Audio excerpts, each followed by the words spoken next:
মেয়েটি হযরত ফাতেমা রাদিয়াল্লাহু তাআলা আনহার কথা শুনে খুশি মনে এক দৌড়ে বাবার কাছে চলে এসে বললেন, বাবা আমি এই বিয়েতে রাজি আছি, তবে একটি শর্ত আছে। শর্তটা হলো আমার বিয়েতে মুহাম্মদের মেয়ে ফাতেমা আমার সাথে থাকবে। তখন মেয়েটির বাবা বলল, মুহাম্মদের মেয়ে ফাতেমা যদি আমাদের বাড়িতে আসে তাহলে সে আমাদের পরিবেশের সাথে মিলবে না, কারণ সে হচ্ছে গরিব, তারা ঠিকমতো দুবেলা ভাত খেতে পারে না, দেহে ভালো জামা কাপড় নেই, তাহলে সে কিভাবে তোমার বিয়েতে আসবে? যারা এই বিয়েতে আসবে তারা সবাই ধনী শিল্পপতির ছেলে মেয়ে, তাই মুহাম্মদের মেয়ে ফাতেমাকে দাওয়াত দেওয়া লাগবে না।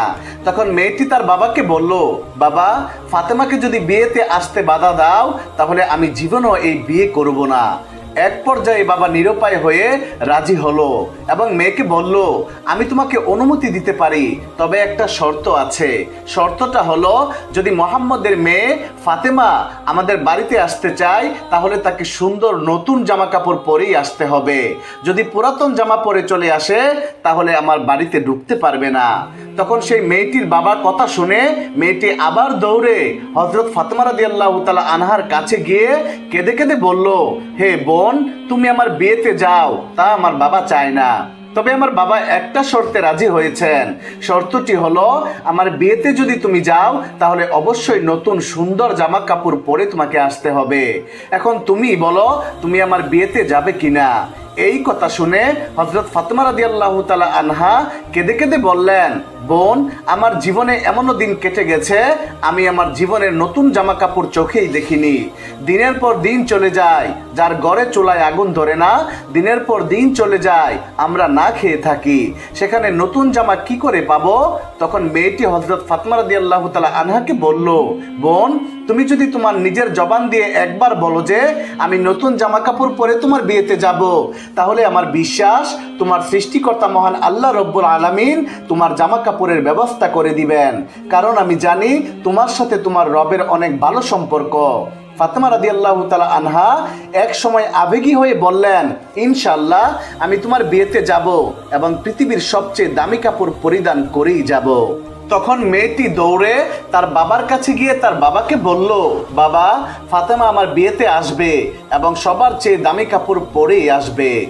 এরপর বিয়ের দিন তারিখ ঠিক করা হলো। এদিকে ফাতেমা রাদিয়াল্লাহু তাআলা আনহা চিন্তা করতে লাগলেন, বিয়ের দিন কাছে চলে আসছে আর আমি ওয়াদা করেছি বিয়ের দিন সেই বিয়ে বাড়িতে নতুন জামা কাপড় পরিধান করে যাব, কিন্তু আমার নতুন জামা কাপড় নেই। এইসব কথা চিন্তা করতে করতে হযরত ফাতেমা রাদিয়াল্লাহু তাআলা আনহা জায়নামাজ বিছিয়ে নামাজে বসে গেলেন। নামাজে সেজদায় গিয়ে তিনি দু চোখের পানি ছেড়ে দিয়ে বললেন, হে মাবুদ এই দুনিয়াতে আপনার সাথে আমার গভীর সম্পর্ক হয়েছে তা আজ পর্যন্ত কেউ জানে না। মাসের পর মাস চলে গিয়েছে, না খেয়ে আমি থেকেছি, কোনো দিনও আপনার কাছ থেকে কোনো কিছু চাইনি। আজকে আমি আপনার কাছে একটা নতুন কাপড়ের আবদার করলাম। এই আবদার আমার জৈবিক বা দৈহিক চাহিদা পূরণের জন্য নয়। আমাকে এমন একটি জামা প্রদান করুন যেটা পরে আমি আমার বান্ধবীর বিয়েতে যেতে পারবো এবং সব সেখানকার মেয়েরা যেন সেই জামা দেখে আমার দিকে তাকিয়ে অবাক হয়ে থাকে। একটা নতুন জামা দান করেন আমাকে আল্লাহ। এভাবেই ফাতেমা রাদিয়াল্লাহু তাআলা আনহা চোখের পানিতে মুনাজাত করতে লাগলেন। হযরত ফাতেমা রাদিয়াল্লাহু তাআলা আনহা চোখের পানি দিয়ে কাঁদছিলেন। তিনি নামাজ শেষ করে যখন ঘরের কোণে তাকালেন তখন ঘরের কোণে দুইটি প্যাকেট দেখতে পেলেন। তখন হযরত ফাতেমা রাদিয়াল্লাহু তাআলা আনহু প্যাকেট নিয়ে কাঁদতে কাঁদতে বিশ্বনবী সাল্লাল্লাহু আলাইহি ওয়াসাল্লামের কাছে আসলেন এবং তার কাছে সমস্ত ঘটনা খুলে বললেন। অতঃপর বিশ্বনবী প্যাকেটটি হাতে নিয়ে খুলতেই জান্নাতের সুঘ্রাণ পেলেন। তিনি এই সুঘ্রাণ মিরাজের রাতে পেয়েছিলেন। তখন বিশ্বনবী হযরত মুহাম্মদ সাল্লাল্লাহু আলাইহি ওয়াসাল্লাম হযরত ফাতেমা রাদিয়াল্লাহু তাআলা আনহাকে জড়িয়ে ধরে কপালে চুমু দিয়ে বললেন, এই কাপড় তুমি কোথায় পেয়েছো মা? এটা তো দুনিয়ার কোনো কাপড় না, এটা জান্নাতের কাপড়। তুমি গোপনে আল্লাহর সাথে যে সম্পর্ক করেছো মহান আল্লাহ রব্বুল আলামিন তোমার উপর সন্তুষ্ট হয়েছেন এবং তোমার দোয়া কবুল করেছেন। তুমি মহান আল্লাহ তাআলার নিকট একটি কাপড়ের আবদার করার কারণে মহান আল্লাহ তাআলা তোমার জন্য জান্নাতুল ফেরদাউস থেকে জামা পাঠিয়ে দিয়েছেন। তারপর বিশ্বনবী সাল্লাল্লাহু আলাইহি ওয়াসাল্লাম বললেন, তুমি এই জামা পরে তোমার ইহুদি বান্ধবীর বিয়েতে যেতে পারো, তবে অবশ্যই পর্দার সাথে যেতে হবে। জবাবে হযরত ফাতেমা রাদিয়াল্লাহু তাআলা আনহা বললেন, আব্বাজান, আমি নিশ্চয়ই পর্দার সহিত আমার বান্ধবীর বিয়েতে যাব। যখন হযরত ফাতেমা রাদিয়াল্লাহু তাআলা আনহা জান্নাতি পোশাক পরলেন, তখন তার সৌন্দর্য আরো বেড়ে গেল। সেই জামা পরে ফাতেমা রাদিয়াল্লাহু তাআলা আনহা যখন বিয়ে বাড়িতে প্রবেশ করলেন, তখন যেন সবকিছু আলোকিত হয়ে গেল। মহিলারা নববধূর দিক থেকে মুখ ফিরিয়ে হযরত ফাতেমা রাদিয়াল্লাহু তাআলা আনহার দিকে তাকিয়ে রইল। সবাই বলতে লাগলো, ফাতেমা, তুমি তো গরিব, তাহলে তুমি এমন দামি সুন্দর পোশাক কোথায় পেলে? আমরা তো এমন জামা জীবনেও দেখিনি। হযরত ফাতেমা রাদিয়াল্লাহু তাআলা আনহা বললেন, আমি এটা বাজার থেকে কিনে এনেছি। তখন মহিলারা বলল, এটা কোন বাজারের কোন দোকান থেকে কিনেছো?